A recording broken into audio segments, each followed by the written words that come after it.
फिर से आप सभी का स्वागत है हिंदी साहित्य में। तो यहाँ पे आज हम जो देखने वाले हैं वह हिंदी का जो पेपर हुआ था दिसंबर 2024 का, वह 8 जनवरी 2025 का हुआ था। तो उसमें पूछे गए अन्य गद्य विधाओं के जो 9-10 क्वेश्चन पूछे गए हैं उसका क्वेश्चन देखेंगे और आंसर देखेंगे।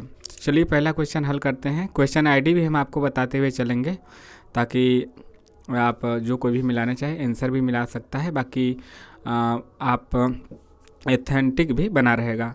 क्वेश्चन आईडी 500 कितना है 84। लास्ट के 3 अंक हम बोलेंगे क्वेश्चन आईडी का, एक बार दिखा दें, बाकी क्वेश्चन में हम आपको बस बोल देंगे। यहाँ से जो है क्वेश्चन आईडी लास्ट के 3 अंक, ठीक है।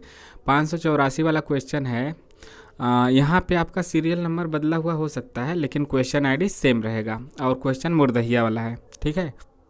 मुर्दहिया के संदर्भ में निम्नलिखित में से कौन सा कथन असत्य है, यहाँ पे पूछा गया है और ऑप्शन 5 दिया गया है। और यह आपका जो है प्रश्न है कोड भाषा वाला, यानी कि यहाँ पे छाटना है, ठीक है, यहाँ पे आपका छाटना है। तो इसको हम लोग देखते हैं और इसका आंसर देखते हैं। असत्य कथन पूछा है, ठीक है, असत्य कथन पूछा है और इसका जो सही आंसर है वह है आपका बी, डी और ई असत्य बातें हैं। तो असत्य बातें हैं, इसको देखते हैं। धर्मदेव मिश्र स्वयं कवि थे, कवि होने के नाते उन्होंने अपना उपनाम रमेश रखा था, यह बात गलत है, लेकिन हमें गलत ही छाटना है, इसलिए यहाँ पे यह सही हो जा। डी है, हिंदी न बोलने वाले लोगों को छोटा स तथा बड़ा श के बीच लिखते समय या बोलते समय फर्क करना नहीं आता। इसके बाद ई है, इस संदर्भ में एक अफवाह उड़ी कि 7 जून 1965 को परिणाम आने वाला है। तो बी, डी और ई यह तीनों बातें आपकी गलत हैं और यहाँ पे असत्य ही छाटना है, इसलिए यह ऑप्शन सही हो गया। आगे बढ़ते हैं। चैनल को सब्सक्राइब और वीडियो को लाइक ज़रूर कीजिए। इसके बाद देखते हैं यहाँ पे यह तो आपका है कविता से, ठीक है, कविता से है, कविता से है, ठीक है। तो यह वाला आपका नहीं है, यह वाला नहीं है, ठीक है, यह मिस्टेक है यहाँ पे। तो केवल हम लोग यूनिट 10 के देखते हैं ना। यूनिट 10, क्या भूलूं क्या याद करूं के अनुसार चम्मा की मृत्यु के समय लेखक आयु की कौन सी अवस्था में था। तो यहाँ पे सही जवाब है लड़कपन में था और यह क्वेश्चन आईडी है 540। कितना है क्वेश्चन आईडी 540, सही जवाब है लड़कपन। अगला देखते हैं क्वेश्चन, दिशा की खोज उपशीर्षक किस रचना से संबंधित है। तो जो इसका सही जवाब है आवारा मसीहा, आवारा मसीहा। और यहाँ पे इसका क्वेश्चन आईडी 538 है। जैसा कि हम लोग जानते हैं आवारा मसीहा में आपका दिशा की खोज, दिशांत और दिशाहारा 3 शीर्षक हैं यहाँ पे। अब यहाँ पे अगला क्वेश्चन है, यहाँ पे साहित्य की, देखिए यहाँ पे अगला क्वेश्चन है, साहित्य की ताजगी और बेधकता जितनी शौकिया लेखक में होती है उतनी पेशेवर में नहीं होती। उपरोक्त कथन किस रचना की भूमिका से उद्धृत है।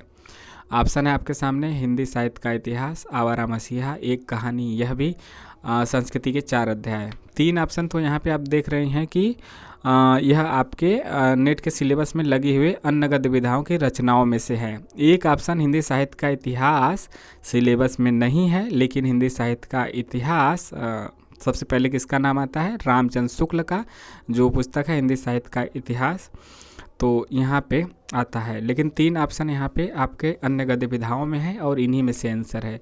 क्वेश्चन कितना, आंसर क्या है, संस्कृति के 4 अध्याय में से यह लिया गया है। आप यह पढ़ेंगे तो आपको लगेगा भी कि एलिमिनेशन मेथड से भी करना चाहें तो भी आप आवारा मसीहा और एक कहानी यह भी काट सकते हैं। आपको कन्फ्यूजन होगा हिंदी साहित्य का इतिहास और संस्कृति के 4 अध्याय में, तो यहाँ पे सही आंसर हो जाएगा संस्कृति के 4 अध्याय। Question ID 539। अगला क्वेश्चन है, भारत की यह विशेषता रही है कि वह अनेक जातियों को घोटकर एक जाति बना देता है। उपरोक्त पंक्तियों की रचना और रचनाकार कौन है। क्वेश्चन आईडी की बात करें तो 520, लास्ट के 2 अंक हम पढ़ रहे हैं, 520 है। और यहाँ पे जो आंसर है वह आंसर है संस्कृति के 4 अध्याय। संस्कृति के 4 अध्याय से मतलब 2 क्वेश्चन पूछे गए थे। लेखक कौन है, रामधारी सिंह दिनकर।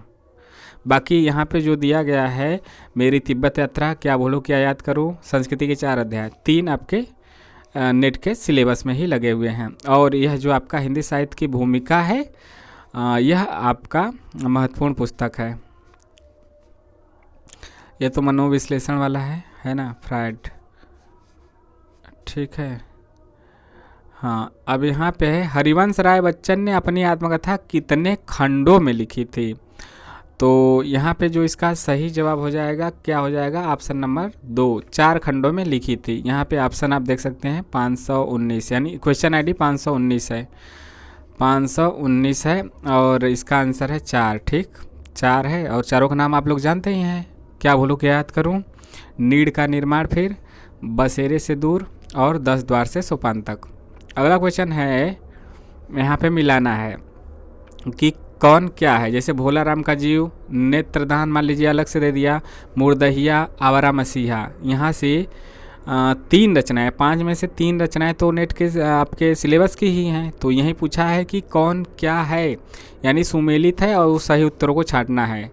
तो यहाँ पे जो हमें पता है उसको तो हम लगा सकते हैं। आवारा मसीहा जीवनी है, मुर्दहिया कहानी नहीं है, आत्मकथा है, भोला राम का जीव व्यंग है, यह बातें सही हैं। बाकी ए और ई तो सही ही है, और ए और ई एक साथ किसी में दिया है, एलिमिनेशन मेथड इसी को कहते हैं। देखिए यहाँ पे यदि लगाएं, आपको जैसे पता है यदि अपने सिलेबस के बारे में अच्छे से, तो कैसे हम करते हैं।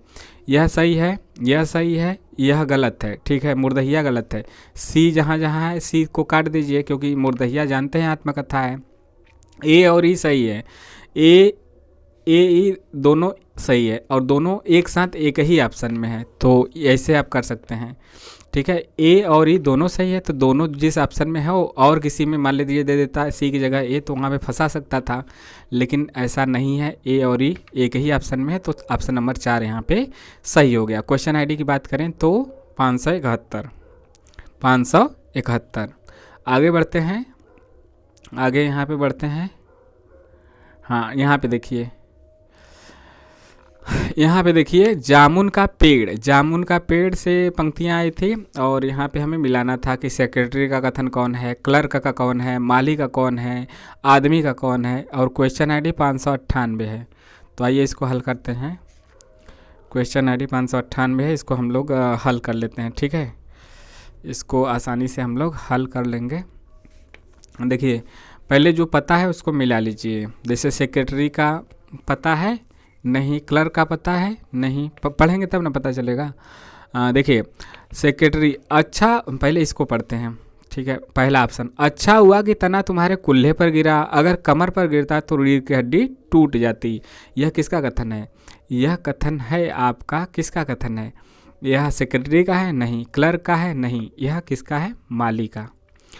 इसके बाद दूसरा है, मगर इस तरह तो मैं मर जाऊंगा, यह कौन बोला, आदमी ही तो दबा था और वहीं ऐसा बोल रहा है, मरेगा। और इसके बाद तीसरा है, हमारा विभाग किसी हालत में इस फलदार वृक्ष को काटने की इजाज़त नहीं दे सकता, यह कौन बोला, सेक्रेटरी बोला। तो सेक्रेटरी से मिला दिए। और बचा कौन, एक ही क्लर्क वाला बचा, तो क्लर्क वाला किससे हो जाएगा, आपका माली हो गया, सेक्रेटरी हो गया, क्लर्क बी बचा। तो मगर एक आदमी की जान का सवाल है, तो क्लर्क बोला आपका यह वाला। ऑप्शन नंबर 2 यहाँ पे सही हो गया। ए का तीसरा, बी का चौथा, सी का पहला, डी का दूसरा, ठीक है। नहीं, एक सवाल और है क्या, हाँ एक सवाल से ज़्यादा है। यहाँ पे देखिए, यहाँ पे है आपका मिलाने के लिए कि कौन किसकी रचना है। यहाँ पे इजी है, क्वेश्चन आईडी भी बता देते हैं, 606 है। यहाँ पे आइए मिला लेते हैं। यहाँ तो बहुत सीधा दे दिया था। माटी की मूर्ति किसकी रचना है, राम वृक्ष बेनीपुरी की। ठाकुरी बाबा किसकी रचना है, महादेवी वर्मा का है ठाकुरी बाबा रचना। जामुन का पेड़ कृष्णचंद्र का है, आपोहुदरी रमणिका गुप्ता का है। तो इस प्रकार से यह देखते हैं कि सभी की सभी रचनाएं यहाँ पे नेट के सिलेबस की थी और अन्य गतिविधियों से हैं। तो कौन सा ऑप्शन सही हो गया, माटी की मूर्ति ए का 3, ठाकुरी ए का 3, बी का 4, ऐसा किस आसपास है, ए का 3, बी का 4 तो 2 में है। इसके बाद आप उधरी डी का 1 एक ही ऑप्शन में है। ये एक ऑप्शन से आप लगा सकते थे, सरल भी दिया है, ऑप्शन भी सरल कर दिया। ऑप्शन नंबर 2 कितना, ऑप्शन नंबर 2। आगे बढ़ते हैं। आगे क्या है यहाँ पे, आवारा मसीहा। हाँ, आवारा मसीहा के आधार पर निम्नलिखित में से कौन सा कथन असत्य है, असत्य पूछा है, ठीक है। और 5 ऑप्शन दिए हैं। 5 ऑप्शन का मतलब कि आपका 5 पंक्ति दी है और उसके आधार पे हमें सही उत्तर को छांटना है असत्य कथनों को। क्वेश्चन ID 585 है और 585 में से हमें सही उत्तर को, क्वेश्चन ID 585 के इस सही उत्तर को हमें छांटना है। तो यहाँ पे देखिए ना, पहला ऑप्शन देखते हैं। नागपुर के कांग्रेस अधिवेशन में देशबंधु चाहते थे कि असहयोग का प्रस्ताव पास हो, यह बात तो सही है। बी क्या है, देशबंधु अपने खर्चे पर 200 प्रतिनिधियों का दल लेकर आए थे, यह भी बात सही है। सी क्या है, देशबंधु दास ने घोषणा की थी कि वे अपनी वकालत छोड़ देंगे, यह बात गलत है। अरे सॉरी एक मिनट, देखिए यहाँ पे यह बात सही है असत्य कथनों के लिहाज से, ठीक। लेकिन सही बात यह है, देखिए सी बात सही है, डी सही है। पहले इसका उत्तर देख लीजिए, नहीं कन्फ्यूजन हो जाएगा। ए बी और ई यहाँ पे असत्य हैं। ई क्या है, देशबंधु वकालत छोड़ने के समय शरद बाबू बड़ोदरा में रहते थे, तो ए बी और ई इसका सही आंसर हो गया। असत्य पूछा है, यह बातें तो असत्य हैं और असत्य को ही छांटना है, इसलिए ए बी और ई हो जाएगा, ठीक है। लेकिन सत्य बात तो क्या है, यह दोनों सत्य बातें हैं, सी और डी सत्य बातें हैं। तो यहाँ पे हमें यह चीज़ें ध्यान रखने होती हैं, ठीक है, ठीक। तो यहाँ पे सत्य बातों को भी ध्यान रखिएगा, सी और डी को पढ़ लीजिएगा। असत्य पूछा है इसलिए हमें असत्य छांटना था। सत्य बातों को भी देख लीजिएगा। देशबंधु दास ने घोषणा की थी कि वे अपनी वकालत छोड़ देंगे। डी है, देशबंधु दास की आय और उनके ऐश्वर्य की कोई सीमा न थी। आगे देखते हैं, बस इतना ही क्वेश्चन है। हम एक बार आपको बता देते हैं कितना क्वेश्चन है। 9, शायद हम 9 गिने थे। एक क्वेश्चन हो गया, 2 क्वेश्चन हो गया, 2 क्वेश्चन हो गया, 3 हो गया, 3 और यहाँ पे आपका 4 हो गया, 4 5 5 5 मनोविश्लेषण नहीं है, 5 5 5 6 हो गया। यहाँ पे संस्कृति के 4 अध्याय, फिर यहाँ पे 7 हो गया, 7 के बाद यहाँ पे 8 हो गया, 8 के बाद यहाँ पे 9 हो गया, 9 के बाद यहाँ पे 9, बस मुर्दहिया 10, ठीक है। यहाँ पे कितने क्वेश्चन हो गए, 10 क्वेश्चन।